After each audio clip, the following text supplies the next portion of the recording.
अस्सलाम वालेकुम दोस्तों, मेरा नाम है अली इमरान और आप देख रहे हैं हमारा यूट्यूब चैनल लाला एवरी एक्सप्लोरर। तो दोस्तों उम्मीद करता हूँ वहाँ पर आपके बर्थडे खैर आफियत से होंगे। थंबनेल से आपने देख लिया होगा कि क्या मामला है, क्या यानी कि गड़बड़ होने वाली है कि कर ले नहीं तो नुकसान हो जाएगा। बिल्कुल मैं हक बा जानिब हूँ, जो चीज़ आपको समझाने लगा हूँ। आप देखो छोटा सा हाँ जी सताई की कर रहे हो सफाई प्रोग्राम हर बार की तरह लगे। हाँ जी हौसला पकड़ा हुआ है हमने।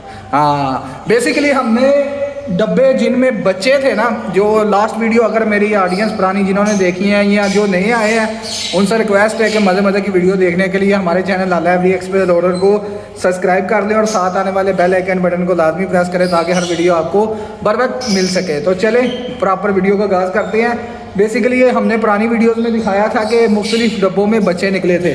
तो ਤੁਹਾਨੂੰ पता है जो बच्चे निकल आते हैं अपनिया करतूतां यानी कि गंद घोल देंगे ने। डब्बियां का हाल वेखो इंज, ए वेखो ए डब्बियां के हाल ने, ए सारे डब्बे गंदे ने।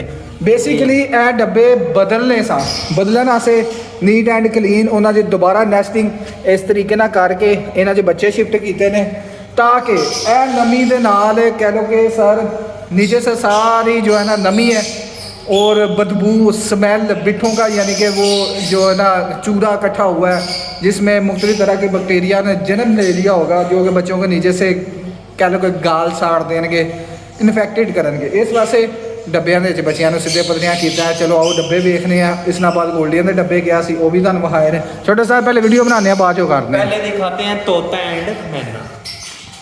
अल्हम्दुलिल्लाह गुड न्यूज़ तो आपको बताई नहीं यार। ए सुबह भाजी इन्हें क्रॉस किया मेरे सामने, ए भाजी क्रॉस हो गया जी। इंशाअल्लाह ताला इसकी ब्रीड भी इन्हें करीब वेखन को लभेगी सरप्राइज। हाय हाय हाय ये देखें। अब आपको डेमोस्ट्रेशन के लिए एक डब्बा लेके आते हैं। छोटे सा डब्बा भर के लिया। अब डेमोस्ट्रेशन ये है, अब ये देखें डब्बे का हाल देखें, चकाचक नको नक भरिया पिया है। बच्चों की पूंछना गंदियां हो रही ने। यह डब्बा हम रिप्लेस करना है। रिप्लेस क्या नहीं करना है, साढ़े को एक डब्बा पिया है जिस नेस्टिंग हुई है ही बड़ी सी बड़ी सी ही बड़ी सी तो वो डब्बा सर इत्थे लगा देंगे। ए बच्चे उन्होंने शिफ्ट कर देंगे, बेहतरीन निज़ाम हो जाएगा। एक्सट्रा तुहाडे कोल शहर 'च 2-4 डब्बे होने चाहिए ने। ए वेखो इनू इंज करके थोड़ी बाबू देंगे ताकि जिहड़ा है ना बच्चे ये तरतीब ना रहें। थोड़ा जहा जे जरूरत महसूस हुई तो पूरा भी सुट देंगे। उस्ताद जी पहले इनू उत्थे लाओ, मैं लाना। ए चलो चलो चलो चलो चलो बिस्मिल्लाह चलें। बड़ी अब मुँह दे अगे ही बैठे हैं जी। ये मैं हाथ रख लिया। चलें जी।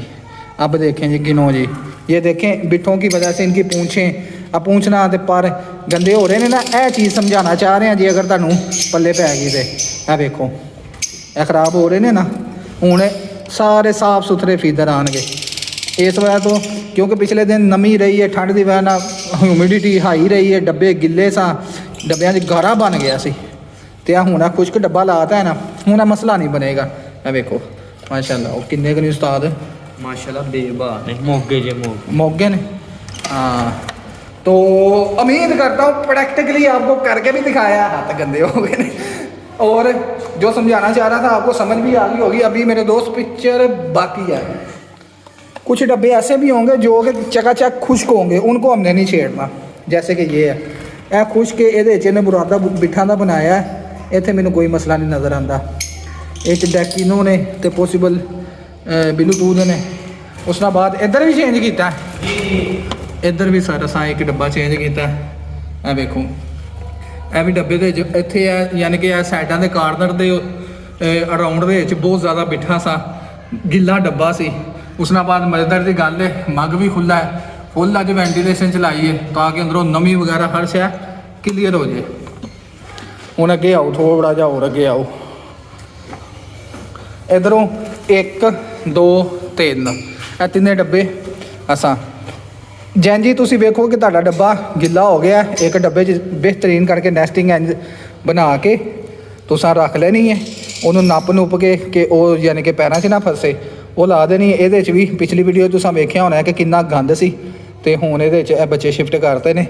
इस तरीके नाल तुसा लैके चलना इन्हों। यह भी डब्बा असीं क्लीयर कर लिया। उस बाद ਇਹਦੇ ਵਿੱਚ ਇੱਥੇ ਰੱਖੇ ਸਾਂ ਤੇ ਉਹ ਨੱਸ ਕੇ ਅੱਗੇ ਪਹੁੰਚ ਗਏ ਨੇ। ਬਹਰਾਲ ਇਹਨਾਂ ਦੀ ਜਗ੍ਹਾ ਹੈ ਵੇ ਜਿੱਥੇ ਇਹਨਾਂ ਦੀ ਮਾਂ ਪਿਓ ਬਹਰਾਲ ਦਾਣਾ ਦੂਣਾ ਖਵਾਇਆ ਛੋਟੇ ਉਸਤਾਦ। ਜੀ। ਐਵੇਂ ਪਿਆ ਬੰਦਾ ਆਖੇ ਚਮਦਾ ਮਾਰਦਾ।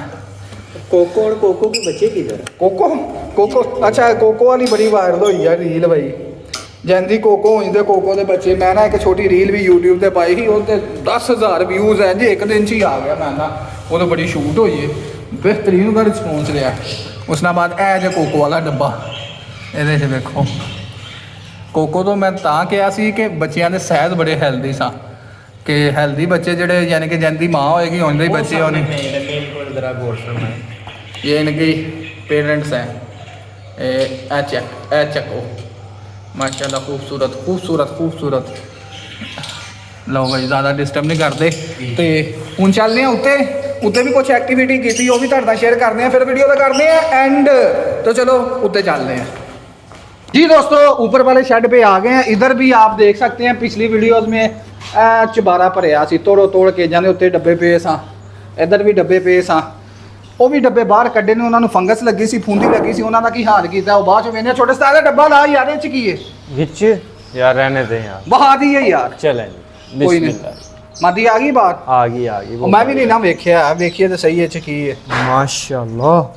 Check check check. यार ये होती है गोल्डियन। ये गोल्डियन ने बच्चे अपने निकालने हैं, फीड भी करवा रहे हैं। जो दोस्त कहते हैं ना बच्चे नहीं पालती, चेक कर लो। ए बच्चे जे ते आ जोड़ा जे, ए ओ जोड़ा जे, चले मैं इधर हाथ रख लेता हूँ, उधर तंगा ले। ए जोड़े दे बच्चे ने। तो छोटा स्टार ला, जल्दी जल्दी ला, जल्दी ला। जल्दी लगा। उसके बाद सर ऊपर भी टम्परेचर आज हैंडसम है, 19 से 20 टम्परेचर देखने को मिल रहा है। वो पखा जड़ा एग्जॉस्ट फैन मसलसल सुबह का चल रहा है, बंद ही नहीं किया है ताकि अंदरों हवा वेंटिलेशन। अज की असाइनमेंट दे असां थल्ले डब्बे ते उतले गोल्डियन के डब्बे किए ने। कल असां डव दे सारे सैटअप नूं क्लीयर करना है तो जावा नूं। चलें जी। ਉਸ ਤੋਂ ਬਾਅਦ ਆ ਜਾਓ ਜੀ, ਆ ਜਾਓ। ਇਹ ਵੇਖੋ ਇਹ ਮੇਰੇ ਛੋਟੇ ਲਛੰਦਰ ਨੇ ਸਾਰੇ ਡੱਬੇ ਬਾਹਰ ਕੱਢੇ। ਇਹਨਾਂ ਨੂੰ ਇੱਥੇ ਭਾਜੀ ਸਾਰਿਆਂ ਨੂੰ ਧੁੱਪ ਛੁੱਪ ਦਿਹਾੜੀ ਲਵਾਈ ਹੈ। ਵਿਰਕੋਨੈਸ ਦਾ ਸਪਰੇਅ ਵੀ ਕਰਤਾ ਹੈ ਤਾਂ ਕਿ ਮਜ਼ੀਦ ਇਹਨਾਂ 'ਚ ਬੈਕਟੀਰੀਆ ਵਗੈਰਾ ਜਿਹੜੇ ਹੋਣ ਉਹ ਮਰ ਜਾਣ। ਫਿਰ ਇਹਨਾਂ ਦੇ ਵਿੱਚ ਅਸਾਂ ਨੈਸਟਿੰਗ ਕਰਕੇ ਇਹਨਾਂ ਨੂੰ ਗੋਲਡੀਅਨ ਨੂੰ ਦੁਬਾਰਾ ਡੱਬੇ ਦੇਣੇ ਤਾਂ ਕਿ ਗੋਲਡੀਅਨ ਕੋ ਦੁਬਾਰਾ ਬਰੀਡ ਲੈ ਸਕੀਏ। ਤਾਂ ਉਮੀਦ ਕਰਦਾ ਇਹ ਟੌਪਿਕ ਜਿਹੜਾ ਸਮਝਾਉਣਾ ਚਾਹ ਰਹੇ ਸਾਂ ਤੁਹਾਨੂੰ ਸਮਝ ਆ ਗਈ ਹੋਏਗੀ। ਵੀਡੀਓ ਵੇਖ ਕੇ ਤੁਹਾਨੂੰ ਮਜ਼ਾ ਆਇਆ ਹੋਏਗਾ। ਜਲਦੀ ਜਲਦੀ ਲਾਈਕ ਕਰ ਦਿਓ, ਅੱਛਾ ਜਗ੍ਹਾ कमेंट कर दो, दोस्तों शेयर करो। मिलते हैं नेक्स्ट व्लॉग से, तब तक के लिए।